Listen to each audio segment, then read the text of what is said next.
If you have $1,000 and you want to invest in One Piece, here are 3 different options that you can pursue depending on what strategy you have and what outcome you want. With One Piece, there are plenty of different things you can invest in: mangas, single cards, illustration boxes, tins, boxes, all these different things, right? But today I'll be covering 3 options. So this list was made by me, a card shop owner, and also Rip and Shipper. Us 3, we all banded together, made this list together, so you get the best, most accurate list possible. Now, before we do that, I just want to quickly announce, guys, the giveaway is still going for an OP13 box. If you didn't watch a previous video, long story short, I'm giving this away as a celebration of me hitting 1,000 subscribers when I do. So if you want to be entered, the previous video all the way to when I hit 1,000 subscribers, you can comment on any video you like and you'll be entered in the giveaway. So all you need to do is like, subscribe, comment that you subscribed, and happy days. So that's that. The other rule is you can't tell me what you pull. If you pull a 15 grand card from this box, I will not be able to mentally handle that. So those are the 2 rules: like, subscribe, comment,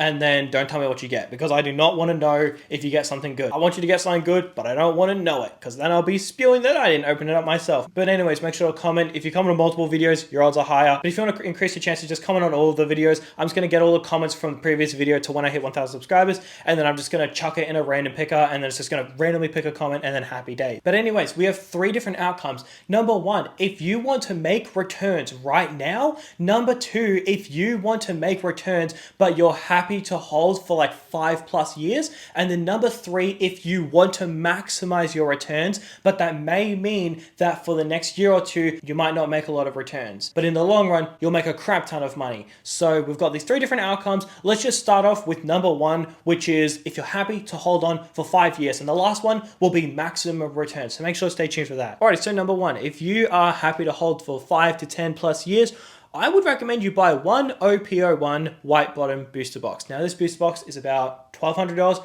so it is a little bit over. Well, it's about more like $1,300. It's a little bit over, but I'll make an exception. So OP01 is the base set of One Piece, right? So obviously blue bottom is like first edition, and then OP01 white bottom is like an unlimited, right? Like a second wave. It definitely has its place as like being iconic. Which one is more iconic?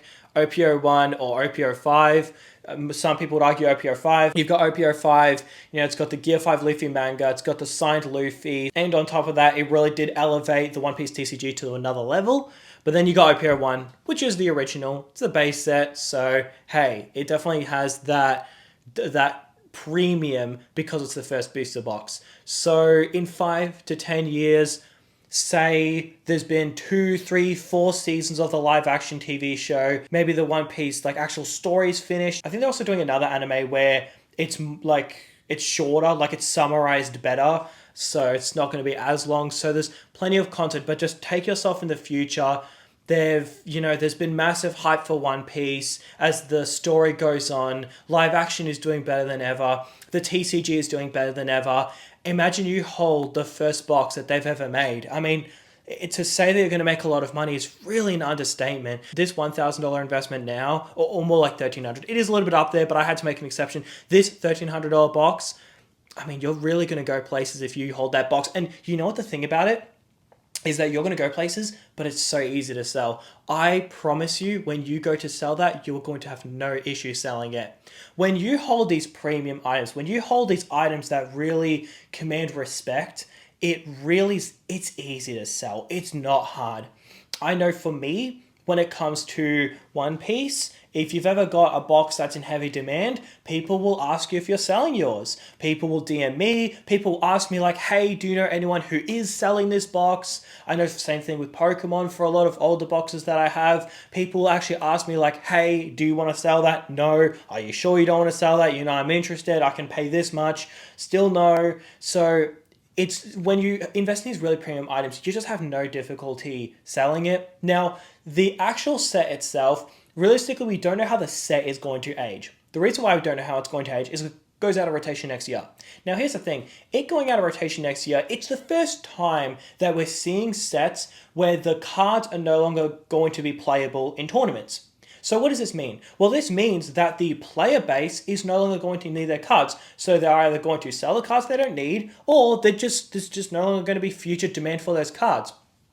And for other TCGs like Pokemon, I use Pokemon as a good example, there's a lot of cards where it'll just rapidly tank if it's no longer playable because it goes out of rotation. Magic of the Gathering, if there's such a good card that it gets banned, the card plummets. There's been plenty of situations where that's happened, where it'll either go out of rotation or it'll get banned, and then it affects that card. Now, the thing about One Piece is One Piece has such a large percentage of people who play the game. See, Pokemon, not many people actually play the game to the amount of people that collect, right? The ratio is probably like for every person who plays it, there's probably 20 to 30 to 40 collectors, around that range. But when it comes to One Piece, it's probably like 1 in 3 people play the game, maybe 1 in 4.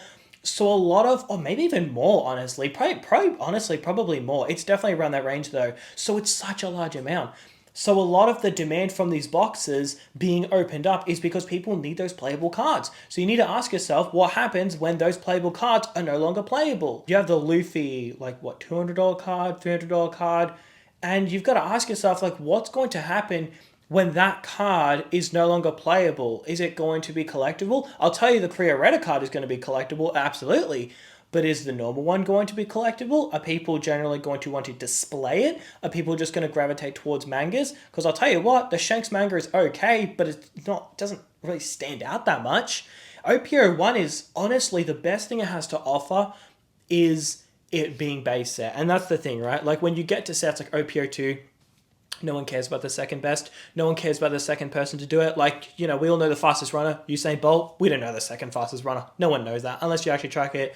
When it comes to so many things, people always just pay attention to the most popular, like paintings, for example. We all know Mona Lisa. None of us know the second most valuable. I don't know, maybe Starry Night, if I don't know. I don't even know if that is. It's just another painting I know. I'm not even tapped into it. So no one really knows the second best whenever it comes to things, right? So when it comes to investing in older boxes, purely because they are older, you really want to invest in the original, right? So you really want to invest in OP01.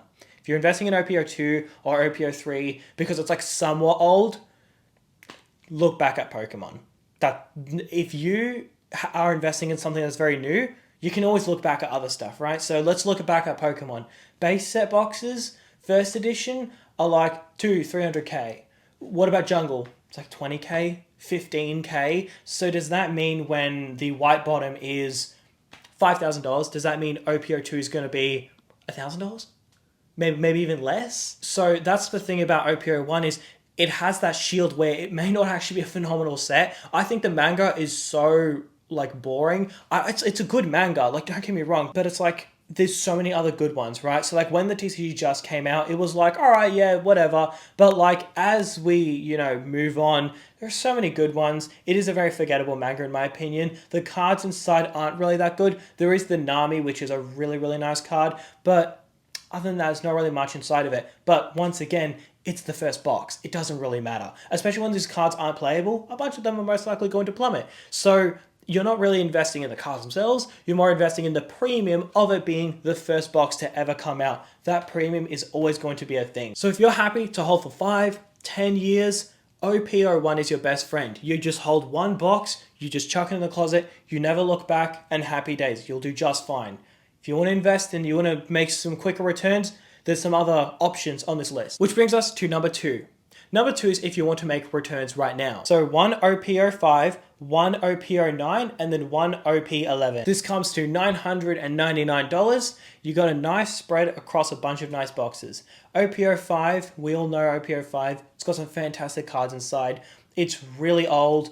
I believe it is going out of rotation in 2027. I could be wrong on that, but considering the fact that the first 4 are going out of rotation, it kind of does make sense, although, don't quote me on that. I'm not 100% sure. If anyone plays a trading card game, please do let me know. I'm not 100% sure on that, but it's getting old. It's getting up there, right, in age. It's 2 years old. It's getting there, right? So you got that. Then you go OP09. OP09 is a fantastic set. You got the Gold Roger, which is a fantastic card. You got the Luffy, got the Shanks, both fantastic cards. You got a bunch of really nice, a bunch of other cards that are quite nice in OP09. OP09 is just overall a fantastic set. It's a really good set. I feel like what OP05 is at right now, it feels like that's what OP09 is going to be in like a year's time, right? And then it feels like what OP09 is at now feels like OP13 is going to be that in a year, right? So they're like shadows of each other, if you will, right? So having this nice balance is really good. And then you get to OP11. OP11 is basically like a poor man's OP05, if you will. It has, I know they're not mangas, but it has the gold, I'm just going to say manga, the gold manga Luffy, the silver manga Luffy, but also the actual, like, legitimate manga is the Gear 4 Luffy, which is great, like, cool. So it definitely has that. Honestly, OP11 is just a really good box. It is also cheap. It's like 180, 190. That's pretty affordable. Like, I know, look, I know it's not MSRP, but considering the cards it has, their pops aren't that big. They're pretty difficult cards to pull. You know what? OP11 is also a good pick. So this is basically like a nice range where we could see OP11 be a $300 booster box in 1 year or in 2 years. Who knows? But it's like, if that doesn't happen, OP09 is more than likely going to go up and do really well. But it's like, if that doesn't happen, OP05 is more likely to go up. So it's like, if you spread your money across like 3 high quality S tier sets, then what you're doing is you're lowering your risk, but also you're making returns quickly, right? Because like these boxes aren't really going to go down. Well, they might, but they're not, I don't feel like they're likely to, right? Like OP11, it feels quite fairly priced. OP09, it feels quite fairly priced. And then you get to boxes like OP05, and it's like, yeah, that feels quite priced. That, like, it feels quite fair, right? So I feel like there's very little downside. There's very good upside potential as the TCG ages, as it matures, as it gets older. I feel like these boxes will continue to go up. So this is a nice mix where it's like, if you want returns right now, feel free to buy these, but also you're still going to make really good returns in the future, right? It's like, by me saying if you want to make returns right now, it's almost like I'm implying in the future, like in a couple of years, you're not going to, but you are, because you're investing in an old set, OP05, that is really good, really expensive. Then you're investing in a good set that's a little bit younger, which is OP09, but it's like still got plenty of growth. And then you get to like a really new set. So it's like you've got this constant chain that's working together in a sense, if that makes sense. So yeah, that's definitely a good pick if you want to make returns right now. And the third option, if you want to make as many returns as possible, but you're happy to give it a bit of time, your best bet is OP13. So OP13 is the best set of One Piece. Or at least we can all agree it's a top 2, right? Like, some people say O5 is better, some people say O9 is better. I get that. Me personally, I do think OP13 is better. It's something we can all agree on is at least the statistics do side with it. It has the most expensive chase. It has the most expensive set value. It has the most expensive top 3 chases, top 5, top 10 chases. It's got the most variants. It's got wanted posters, pre-order, silver cards, normal manga, red manga, and if I didn't say already, god packs as well. So it has like everything. So that's why, if you are happy to wait, these are going to be a beast in the future. Like, these boxes are going to do some serious numbers. The thing about One Piece that makes it very interesting is that you kind of, it's almost like you don't really have to be a genius with One Piece investing. All you do is just invest in the sets with the largest chasers, right? So like Gold Roger, Gear 5 Luffy, Red Luffy, right? The thing is, it doesn't really take a genius. You just buy the sets that have the best chasers inside. So there's one reason why a set will do well, and the reason is that the supply dries up. Now, there's 2 main causes towards why a supply can dry up for a set. The first reason is that it didn't get many print waves. The first reason is that it was kind of a rejected product, like EBO1. For anyone who doesn't know, when EBO1 came out, it was the cheapest box. It was either that or like maybe 03 or 04, but it was definitely up there. At the time, the Chopper was one of the cheapest mangas you could get, if not the cheapest manga. Like, EBO1 was not a popular set. At least where I live locally, it was being fire sold. Like, stores did not want it. It was not movable. It was a flop. However, it did have playable cards inside. It did have the Nami, but it did have playable cards inside. People opened it up because they needed the cards inside to play the actual TCG. That plus not many print waves. I don't even think there was a second print wave. I mean, my memory's a little bit foggy, but I don't think there was. Feel free to correct me if I'm wrong, but there definitely wasn't much of it. So then now it is one of the most expensive boxes.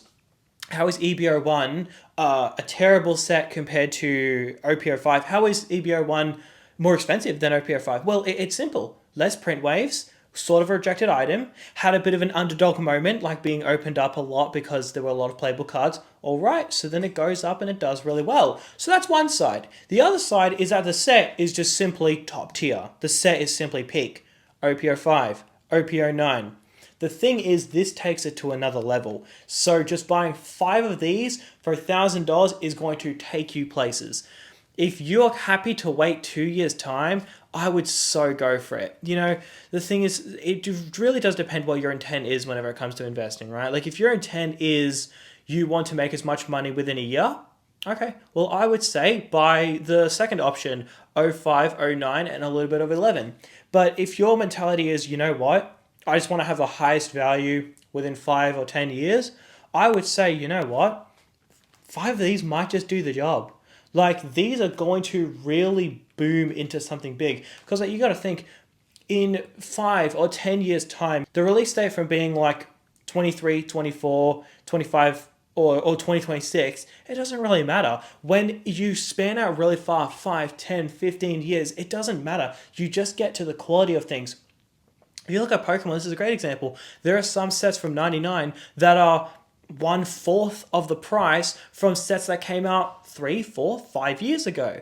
And the reason why is because they're just simply not as good. If you have a good set, you don't have to worry about reprints. You have to worry about things like that, right? So like if you're investing in a set like EB01, like I suppose now you're going to do all right because like there hasn't been many print waves, and like now after it's done really well, I guess you'd be comfortable owning it. But in the early days, you're scared. You're thinking like, are there going to be print waves? It's very risky. For every like success story where someone bought a short printed item, you also have a bunch of other people who took a chance on another item, hoping that it would be like a rejected item, and it just didn't end up being, well, it did end up being rejected, but then it got a reprint, right? So the thing about this is it's like, if you're investing in this, it's not a matter of if, it's more of a matter of when. And that's the best kind of items to invest in. You know, the top chase is selling for 15K now. It's not 4K anymore. It's not 5K. It's well over $10,000. That is more expensive than the previous most expensive card as a PSA 10. The Gold Roger is about 11-ish K as a PSA 10. This card is 15K raw. It hasn't even sold as a PSA 10 because it's so rare. The only sale that actually exists was just, I don't know, I guess the buyer just didn't pay for it, so it's not even like a valid auction. There's no sales data of a PSA 10 because it's just that rare. Now, this box is pretty much the cheapest on this list other than OP11, but it's one of the cheapest in this video. It's the best set of One Piece. So then what's the catch, right? Because nothing is free. There's always a catch. Well, the catch is that the next 2 years, you're very likely to see very little gains and you're open to massive print waves. Now, seeing what Bandai have done with 05, 09, seems like they don't really print them a whole ton. Seems like they're really trying to make these collectible items. So are they going to do something different with this one? Well, that's where that risk comes involved, right? But at the end of the day, it's still a fantastic set. Even if it receives 2, 3 more print waves in the next couple years, still doesn't matter. Of course, it'll mean that it will be cheaper than what it could have been, but at the same time, it still doesn't matter. It's still a phenomenal box. You got to remember, you got sets like PRB 01. It's a year old. That's $650. You got sets like OP05, that's a $550 box, and that's 2 years old. So does that mean in 2 years' time this is going to be $550? I guess we'll have to see. So that's definitely the catch with this one, right? If you're investing in something like OP01, you're investing in something that, let's be real, are probably not going to get reprints. They could, but they're probably not going to. Then you go to 05, very similar situation. It's like two plus years old. It's probably not going to get another reprint, or maybe it'll be like a small one. So this one, you are a little bit more exposed to that volatility, which does scare people. I know like the biggest keyword on YouTube is short printed, because people just love the idea of it going up immediately. But if you're happy to just wait, then I would say go for it. But yeah, those are the 3 different options depending on what outcome you are after. But let me know what you think about this list, and yeah, make sure to enter the giveaway. I'll announce the winner when I reach 1,000 subscribers. But yeah, anyways, that's going to do it for today's video, guys. Thank you so much for watching.